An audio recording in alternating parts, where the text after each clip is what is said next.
Anna, just explain your situation to us. Okay, as a Band 5 staff nurse, in order for me to maintain my own standards of living as they are at the moment, by 2014, with the new proposals, I'd need an 18.5% pay rise to cover my cost of living. The impact it's going to have with regards to my pension, I'd end up having to pay an extra 30% on top of my pension contributions to what I'm paying at the moment.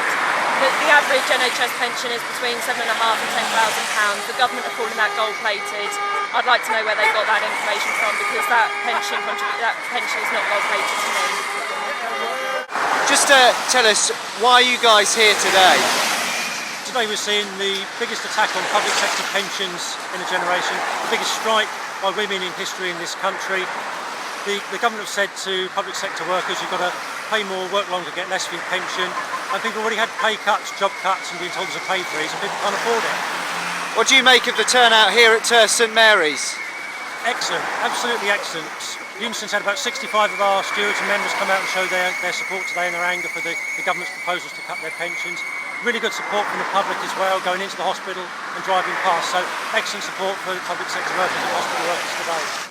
And just finally, what would you say to the people in the private sector who are turning around and saying, your pensions are good enough, we're not getting half as good as what you're getting? Dragging down public sector pensions will not help private sector pensions.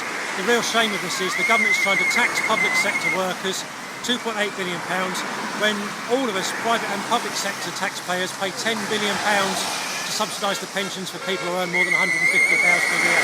That's what we should be arguing about today, and saying use that money if there is a deficit, not attack normal working people. We should all stand together as working people, private and public together, for fair pensions.